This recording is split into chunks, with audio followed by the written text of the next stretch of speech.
In this podcast, Athlete's Foot Cure, what causes gray hair,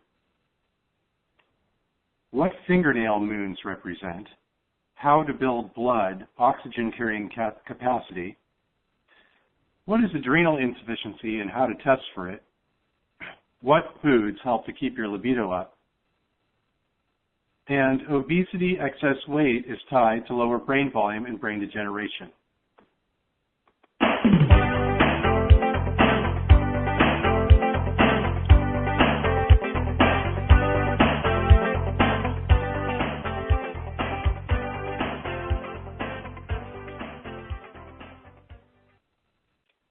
Well, hello again, everybody. This is Manny Aragon of the Rolf Workshop Center for Structural Performance, and welcome to the Structural Performance Podcast. This is number 6, and we've got lots of cool stuff today.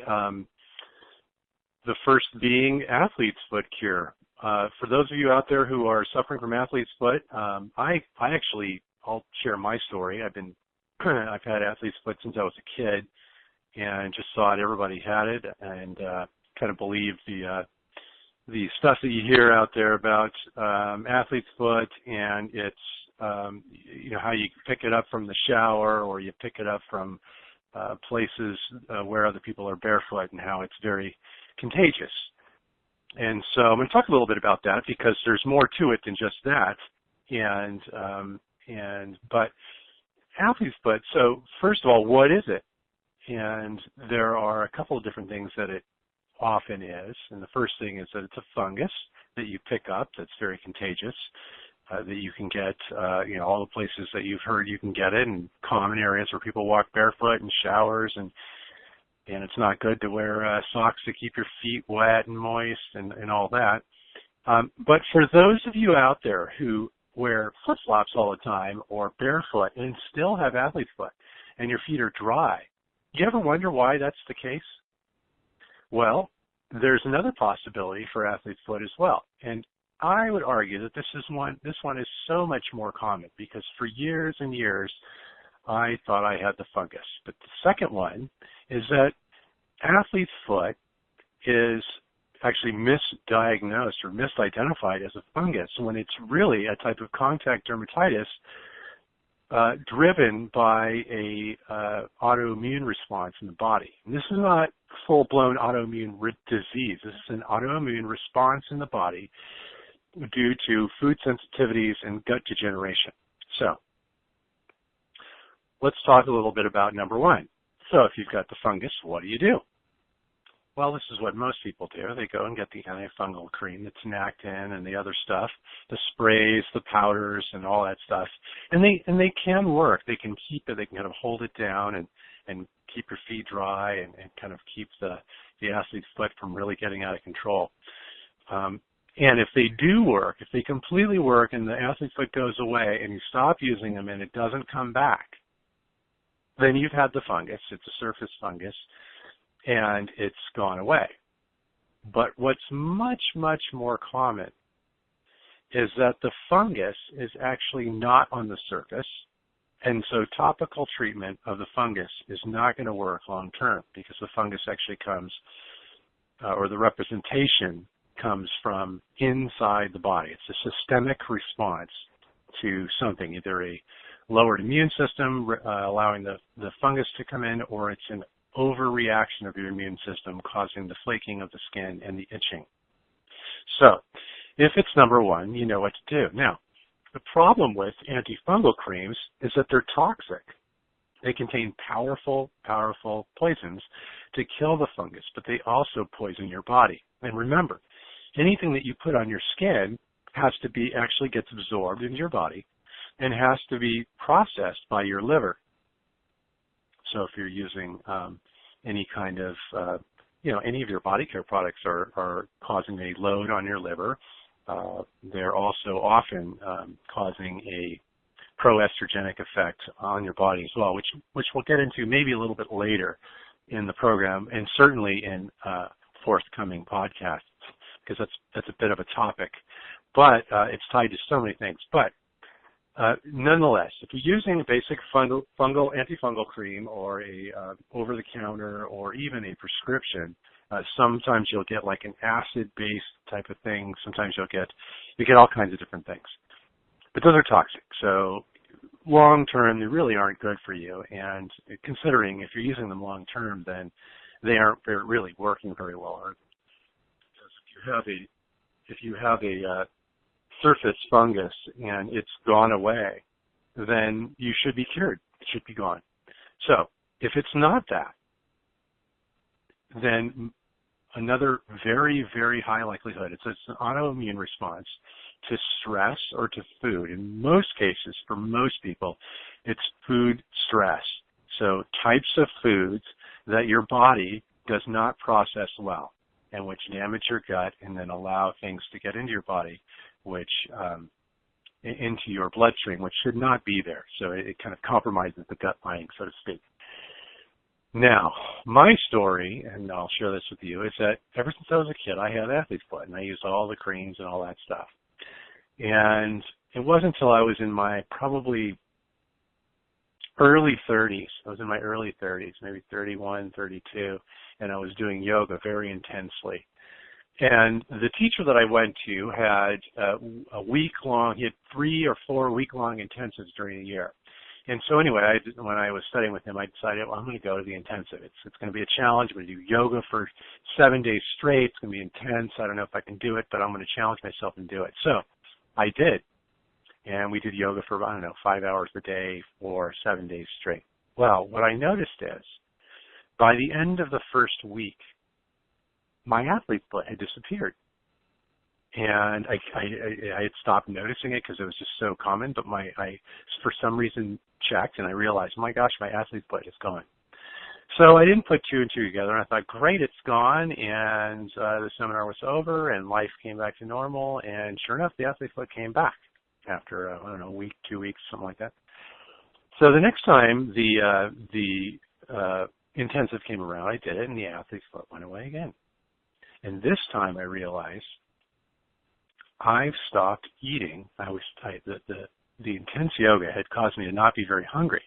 And so I'd stopped eating most of the foods that I ate normally. I stopped eating pasta, I stopped eating rice, I stopped eating bread, and I really actually also stopped eating meat. And I was just eating salads and vegetables and things like that. And sure enough, by the end of the week, my athlete foot was gone. Well, that time I recognized what it was. I realized, oh my gosh, something that I was eating was causing them. So I slowly went back and eventually figured out, for me, what doesn't work and what drives the athlete's foot for me is actually eating of grains on a consistent basis. But more than that, what drives it even more than that was drinking beer. So yeasty foods, drinking beer, and alcohol. And I wasn't drinking a lot of alcohol at the time, but consistently enough, beer is like the biggest offender, consistently enough that if I were to drink beer 2 days in a row, by the second day, I'd be feeling it in my foot. My foot would start itching intensely. Even before the scaliness started to appear, my foot would immediately start itching. So that's a huge one. So this is, something that I realized, well, beer is made out of hops, which is a grain, and it's also fermented.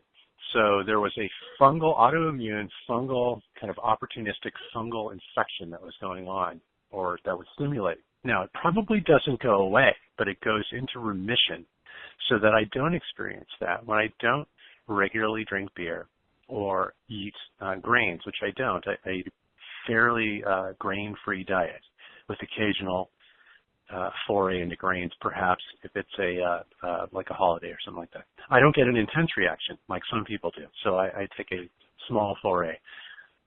So what I would suggest is, if you have athlete's foot and you've used the antifungal creams, if you haven't, try the antifungal creams and follow the directions. And if your athlete foot goes away, great.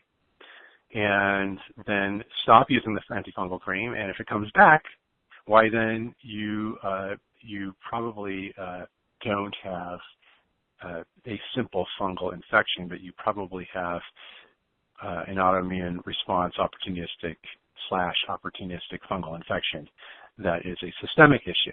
You want to start to look at what foods you eat. So that said, if you don't want to use the toxic solution, then a better solution for that would be, I have a couple of natural solutions for that work really, really well, actually several. But the first one is called the herbal detox bath.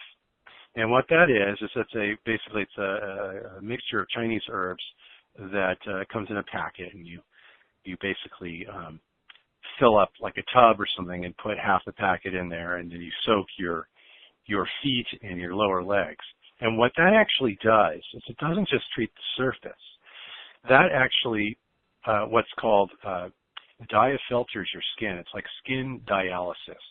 So it gets into your skin and it removes the nasties from inside. It removes excess, any kind of excess swelling. It removes toxins and things like that. And that is a very, very powerful one. And it's actually really good when you've got the autoimmune symptoms, when you're itching, and even if you have psoriasis or eczema, it's really useful for that. Now, so there's that, and I'll put a link down below for that. Now, the second thing, if you want a topical, you don't want to deal with the foot bath, then there is another one, which is an ointment, which is called whole skin ointment. And that one is made up all of natural ingredients, and again, Chinese herbs and various, kind of a fat base, natural fat base, and that helps to. It also penetrates the skin and helps to neutralize kind of not just topical, but a local area. So it does go systemic, does go through the skin. And that's another great solution. Works very well also for burns, any kind of sunburn, even first and second degree burns can be very useful for eliminating scar tissue and even keloids over time, stretch marks. That's a really good one as well. I'll put a link for that down below. But now, if you are in the autoimmune category where the topical doesn't remove it for good, then you really want to look at changing your diet pretty radically. So removing all your grains and processed food from your diet, especially the yeasty ones like beer, alcohol, and dairy. The other thing I would suggest is, especially if you have any kind of digestive problems or you're also experiencing energy swings during the day, mood swings, moodiness, poor sleep at night, all kinds of different things that may stem from metabolic issues, that you consider doing a comprehensive 21-day cleanse. And that's a kind of a gut cleanse to help clear out your gastrointestinal tract and also your colon. And during that time, and your liver, and during that time, help give your colon time to heal, so that you can kind of start afresh, so to speak. So I'll put a link to that down below as well. That's another opportunity. But what I would suggest is that if it is kind of that, I would suggest shoot me an email. You can shoot me an email at info@therolfworkshop.com, and you can make an inquiry. Or you can go to my website, therolfworkshop.com, and go to the contact page and shoot me an email through the contact page, kind of outlining what's going on, and so I can give you a little more, get a little more comprehensive idea, because it could be a little more complicated. So, now, what I suggest for that is you do either a 30 or 60-minute consult. You could just start out with your email, and then I'll suggest one from there, and we'll kind of take it from there. Now, getting on to the second topic, what causes gray hair? And this is one that, oh gosh, I'm about 44. I'm starting to get gray hair, and I'm thinking to myself, as soon as I see the gray hair, I start thinking to myself, boy, I'm starting to get old. This is not good. My body feels good, but I'm starting to see some gray hairs, and luckily not on my head yet. It's in my beard, it's on my chest, a few here and there. My wife's starting to get them on her head, but the worst possible thing to do about that is to dye your hair, because again, you're applying a toxin directly to your hair and to your skin, and you're going to be absorbing, it's going to put stress on your liver and cause a whole bunch of other long-term kind of chronic metabolic issues as your liver gets overloaded from dealing with all the external toxins that you're introducing through your skin. So what's the best way to avoid gray hair? Well, according to a recent article, science says it's not from stress. But if one were to look at the presidents of the United States as they go into office with colored hair, and at the end of their tenure with completely gray hair, one has to wonder if stress doesn't play a little bit of a role. And so science says stress does not play a direct role, but I would argue that it plays an indirect role, and let me explain. So when we talk about stress, we're talking about all different types of stress. There's about, well, let's just say, for better or for worse, let's just say there's 3 or 4 types of stress. 3 categories, 4 categories. And the categories are as follows. There's emotional stress. That's the most common stress we think of when we think of, our stressful job or having children or being busy. There's physical stress for the athletes out there who are doing lots of high-intensity interval training, or the CrossFitters who are just pounding it daily, or people who have a very physical job, massage therapists, people who work at the docks, construction workers, very, very physical jobs. There's physical stress. And then there is the other category would be, well, let's just say the third category is going to be chemical stress. So any kind of external chemical that you take into your body through the air, through the water, or through your skin, through your, so those types of stress, chemical stress. And then there's food stress. So this would be food stress, not the chemicals in the food, like the preservatives and such, because that would represent chemical stress, but rather food stress, which would be foods that your body has a sensitivity to. It doesn't process well. Foods that don't combine well with your internal biome, the makeup of your gut, all the mix of bacteria and things that make up your gut, and not just in your gut, but throughout your body, your internal biome, and your own kind of native constitution, and then your current constitution. So those foods that cause problems, whether they be digestive problems, whether they be foods that cause inflammation on a low and chronic level or on a very acute level.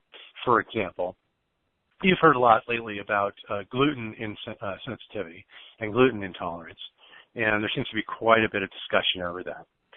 What is not in discussion is that some people are actually quite allergic to gluten, and that can drive diseases of the gut such as IBD, Crohn's, and celiac, and those are all autoimmune diseases of the gut, where the gut becomes broken down and things start to get into the bloodstream through the gut that should not, because of this breakdown, the inflammation in the gut.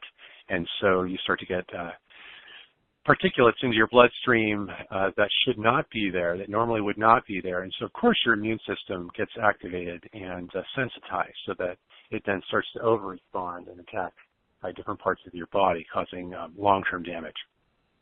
That's basically autoimmunity in a nutshell. Now,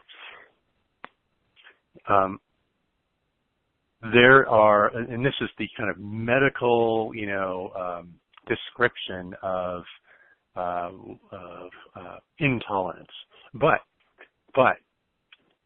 what I have found, and what many folks have found out there, is that when you get outside of the medical realm and you get into the quote-unquote complementary and alternative medical realm, where you have to kind of look at those as 2 different paradigms. Medical realm deals with very severe, kind of advanced problems, whereas, and they do very well with kind of emergency medicine, not so well with chronic. That said, complementary and alternative medicine, obviously with a non-charlatan, competent practitioner who's basing their practice on, evidence and science and such, that the tolerance level for imbalance is much, much, much lower. So you're looking at minor imbalances, which, if left unchecked, if left unbalanced, will eventually potentially develop into major imbalances and diseases, which will then be picked up by the medical establishment. So still they have no cure, but eventually they'll notice them. So when a person goes to a doctor and gets diagnosed with full-blown autoimmune disease, the doctors are right. You can't cure autoimmunity. But what you can do is you can take it to a point where it is minimized. And if you notice it early on enough, you can basically resolve it for all intents and purposes by changing your lifestyle. And perhaps, if it's a little more advanced, looking at some of the extenuating circumstances. So, now, when we're talking, so this is food stress, okay? And so when we talk about food stress, we're talking about we'll call them sensitivities. They're low level. They're not allergies. So people will come into my office and say, I've been tested for all the allergies and I'm not allergic to anything. And yet they exhibit all the signs of a food intolerance or a food sensitivity.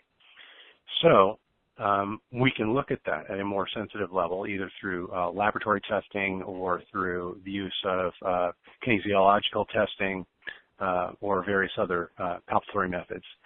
But the point being, that's a huge one. So that's another type of, so the four types of stress are chemical stress, food stress, emotional stress, and physical stress. Now, what causes gray hair? When the body is stressed,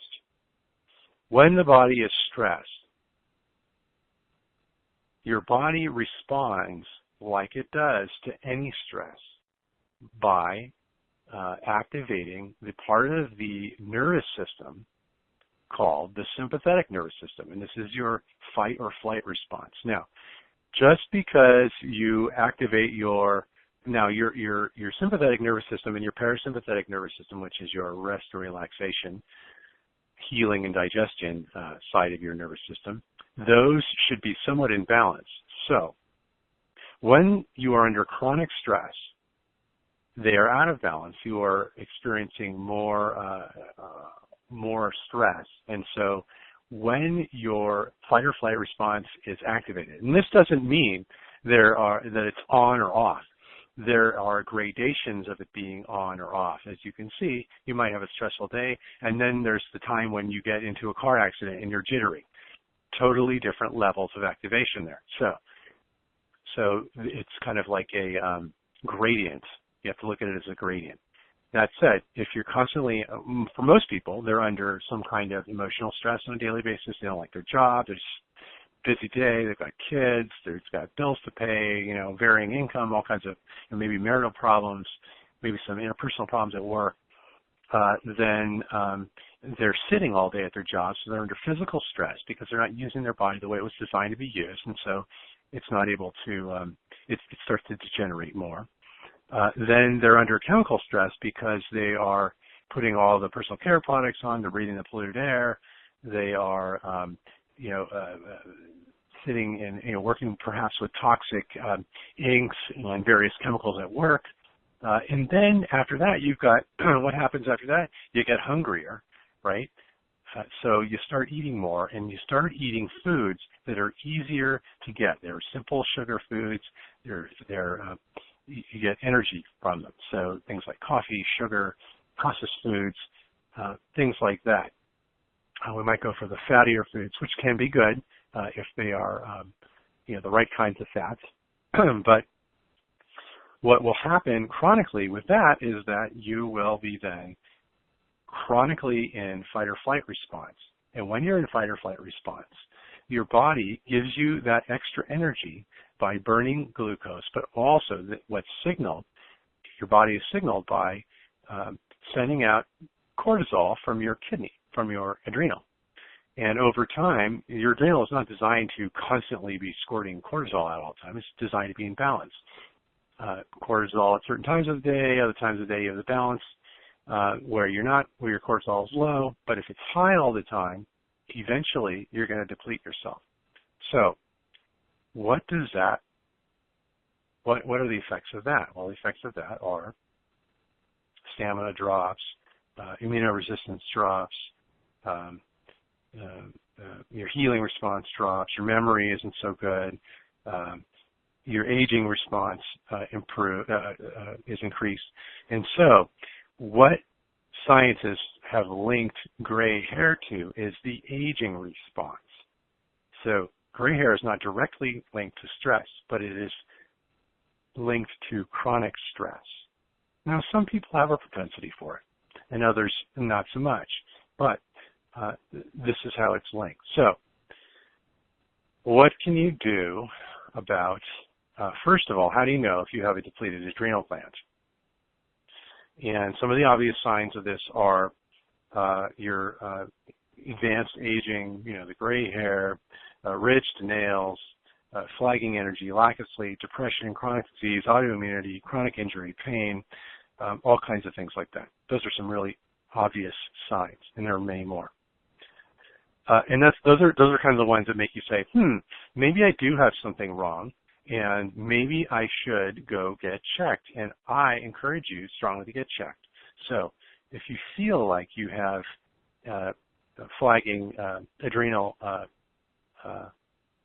performance, then you're getting tired early in the day, it takes you a while to wake up, you're cranky in the morning, all these kinds of signs. Then there are a couple routes to go. One is there's a saliva laboratory test that you can do, and then which I would ask that if you're interested in doing that, and that'll help determine what stage of adrenal insufficiency you're in, that you contact me directly. Other than that, there are a couple of different ways of getting a general idea of whether or not a person has adrenal insufficiency. And those are kinesiological testing and then palpatory testing. So, but it starts with the signs. So those are the things that you kind of say, like, I've had these things going on for a long time. I've changed my diet. I've done all these things, and it's not helping. Well, if it's not helping, then probably your adrenal's depleted, and you got to start there so that you can get the other things to be affected. Because when your body is in fight or flight response, you literally cannot heal. You cannot heal. So you've got to get your body out of fight or flight response, and you've got to get your nervous system balanced. And there are various ways of doing that. But one of the best ways when your adrenal is depleted is to replenish your adrenal. Okay, and there are various ways of doing that, but and those are things that I'd be happy to discuss with you on a one-on-one basis. And perhaps I'll have a different podcast on this later. So start there. I'll put the links. If this is something that you're interested in doing, you identify this, you want to know more, then if you're on the podcast, go to my website, therolfworkshop.com/contact, and send me a note through my contact page. The other thing you can do is send me an email, info@therolfworkshop.com. Now, the next topic is, and these are all kind of tied together in a sense, but the next topic is, what are fingernail moons, and what do they represent? Fingernail moons, those are kind of neat. Now, those are, I've noticed those since I was a kid. I always noticed my father had big moons, and my mom noticed that, and she noticed that I got my dad's moons, and that was really cool and all that. But to some extent, they're inherited, and to some extent, you are in control of what your moon should look like. So everyone should have, first of all, look down at your finger, and you should see a very distinct lunula or moon on your thumb. And it's the whitish part at the base, the first kind of third or quarter, really should be a third of your thumb. And there should be a very good contrast there. The part above the lunula or the moon should be fairly pink, not a pale pink, but a darker pink, not a deep red, but as if, there shouldn't be white there either, as if you've got blood underneath there. You can see that there's good circulation under your fingernails. Now, what do the lunula represent? first of all, you should have 4 in each hand: your thumb, your index, your middle finger, and your ring finger. You should not have them on your pinky. The lunula represent a couple of things. One is they represent the quality of the circulation in your extremities and throughout your body. So when you think about your extremities, you're looking at your hands, which are at the end of your arms. They're kind of far from the heart. The feet would be your other extremity, and then your third set of extremities would be your head and your brain. So if you are missing moons, or your moons don't have good contrast, or they're small, then there's a couple of things that are going on. One is your circulation isn't so good. You may have cold hands or feet. You may be forgetful. Your nose may be cold. Most people that I talk to who have either small lunulae or are wearing layers often, they get cold easily. And when they don't have lunulae, it's even worse. Their energy isn't so good. Their thinking isn't so clear. So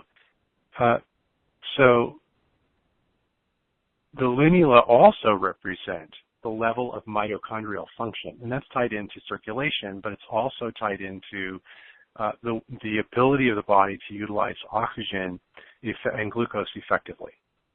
So the mitochondria are in each cell, and they're the ones that actually make the energy in the cell.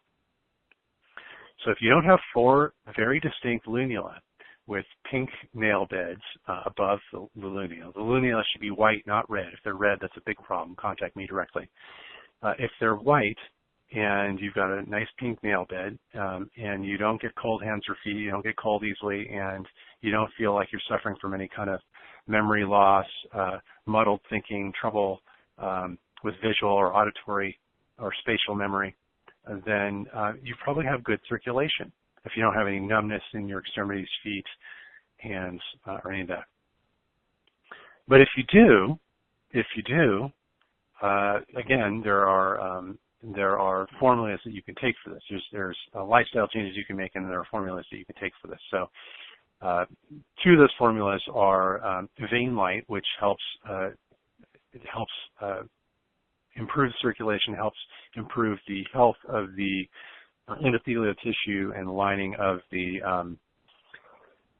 blood vessels, and oxypower, which is an antioxidant, but also helps to stimulate the mitochondrial function directly, and it improves oxygen utilization on 4 different levels in the body. Also improves endurance and all kinds of different stuff. Those are all Chinese herbs. So I will put links down below, but I would encourage you, if you see an aberration in your lunula and your nail bed, to contact me directly so I can have you either come in and look at them or take pictures and send them in to me so I can do a more thorough analysis on this. Because long term, those can lead to some chronic problems. Alrighty, so now the next topic is how to build blood oxygen carrying capacity. So we've talked a little bit about vein light and oxypower, and there's a third one that I would add there, asparagus extract, which is actually really good for kidney function as well. It helps to boost the effectiveness of the vein light in terms of circulation. But I would also add that to add to your diet things like that have a deep green, lots of chlorophyll, which will carry lots of oxygen. So greens like spinach, wheatgrass, kale, chard, mustard greens, chlorella, algae, and so on. And those things, the chlorella and algae, you can get them powdered. If you can get them fresh, that's great. The spinach, wheatgrass, kale, chard, and mustard greens, I would suggest juicing those if you can, or grinding the whole thing up in your Vitamix and straining it, or blender and straining it, so you can get or you can take chlorophyll extract. That's another, chlorophyll extract is another really, really good way of getting chlorophyll. And I've used that effectively to boost my own endurance in when I'm doing endurance sports. I'm in season. I will use every natural tool in the book to help me do better, because I want my body to function optimally, so that my training is more meaningful and will be more effective. Now, how does this carry over to Joe Blow, who's not an athlete? So we're talking about your functionality and your brain performance at work, your ability to think on your feet, your ability to keep your energy up, your ability to get through a long, arduous project or meeting or something that's incredibly challenging. Say you're in a very long sequestered meeting or series of meetings. Some people are in meetings all day, and you have to keep your attention and you have to keep your cool. This is something that can help you do that. So when your body is operating optimally, then these things are not a big deal. When your energy is all over the place and your oxygen carrying capacity is low and your mitochondria aren't functioning well, then your mind's going to be wandering, you're going to be getting sleepy, you're not going to be thinking straight, you're going to be relying on coffee and sugar, and they're really not going to be doing it for you. And then they'll be keeping you up at night and causing all other problems, metabolic issues and such. So the greens are really, really, really good for that. The other thing that could be really good for that is offal, or what we call organ meats. So liver is especially good. Chicken livers, fish livers, beef liver. Obviously, get wild caught if you can get the wild caught fish livers. Cod liver oil, right, from wild fish is very effective, but it's a purified form. So the liver itself is very, very good. Beef liver, grass-fed beef liver, is what you want to eat. That's a very good one. You can do all kinds of things with it, from liver and onions to making pate and all kinds of different stuff. Beets can be really good for that as well, and also good for endurance. Now, whether you grind them up or eat them whole, whatever you do. Now, we talked about adrenal insufficiency. And now let's talk a little bit about recovery, how to balance your body up, but also things that are going to get your libido up. Because when you're healthy, you have a libido. When you're healthy, you're functioning at least on your base level, which is in most people, in all people really, our base functionality is to procreate. So procreation requires that you feel like you want to procreate. And so some of the foods for that are, and again, low libido is going to usually be a result of adrenal insufficiency and or metabolic kind of challenges.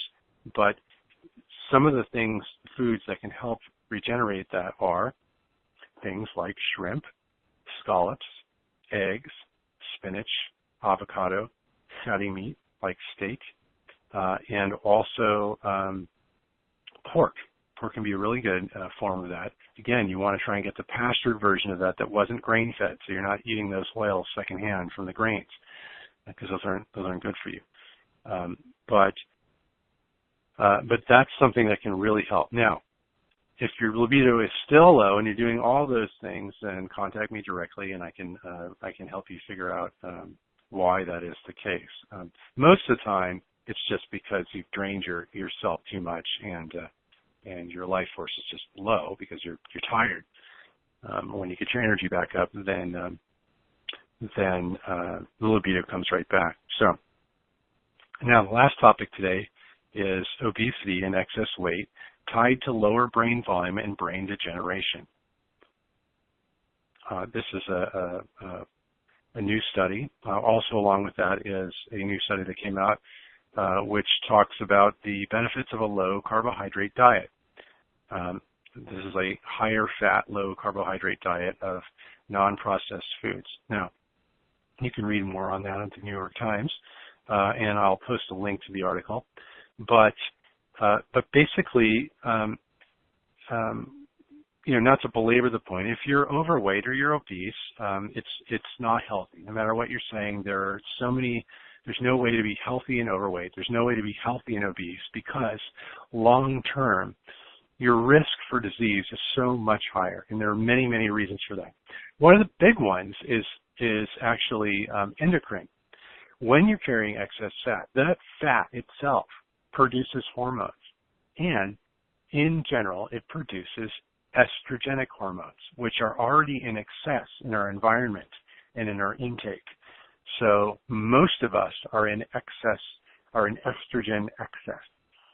And when I say that, it's not that we have too much estrogen. It's that our balance of good estrogen to bad estrogen or dangerous estrogens is out of whack. So for women, what that can mean is fibroids, cystic tumors, and things like breast cancer, ovarian cancer, colon polyps, any kind of cystic type of disease.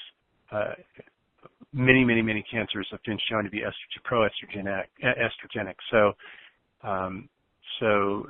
and then for men, the obvious one is going to be, again, any kind of like cystic type of diseases, but also prostate cancer. So you want to lower your risk for that, and that risk is raised by higher fat content in your body, being overweight, being obese. So an easy way to get that down is to change your diet. And you change your diet and you get rid of the processed foods and you get into the low carbohydrate. Now, if you're doing low carbohydrate and you're truly doing low carbohydrate and you don't have to, unduly limit your calories, you don't want to eat in excess. But if you're doing that and you're still having trouble losing weight, you may have food sensitivities. So that's when you contact me and I can help you navigate that. That's pretty straightforward. But now, it's not just that you'll have estrogenic issues, but that obesity and excess weight is also now tied to lower brain volume and brain degeneration. And this means brain volume and brain degeneration are linked to aging. So brain degeneration means things like propensity for dementia and Alzheimer's, Parkinson's, and other brain-based degenerative diseases. So it's not something that you want to take lightly. And this is not a casual link. This is a very strong link. So one of the best ways you can build your brain volume is to lower your fat to muscle ratio, so that you have a much higher of muscle to fat ratio. So you have much more muscle than fat. And that's going to keep your, the more muscle you have, the less fat you're going to have, because muscle just burns so much more energy. But it's directly tied to the types of foods that you're eating. So the other thing is to move forward in this is weight-bearing exercise will build muscle. High-intensity interval training will build muscle, provided you don't do too much of it, or burst training. So if you're just starting out, walking can help, but after that, walking really doesn't help a lot because it starts to turn into aerobic exercise, which theoretically can help, but it actually doesn't help as much as weight training and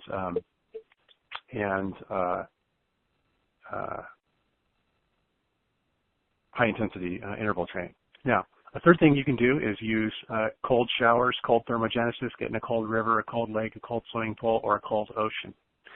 And that will help you to your body to produce more brown fat, which actually burns white fat.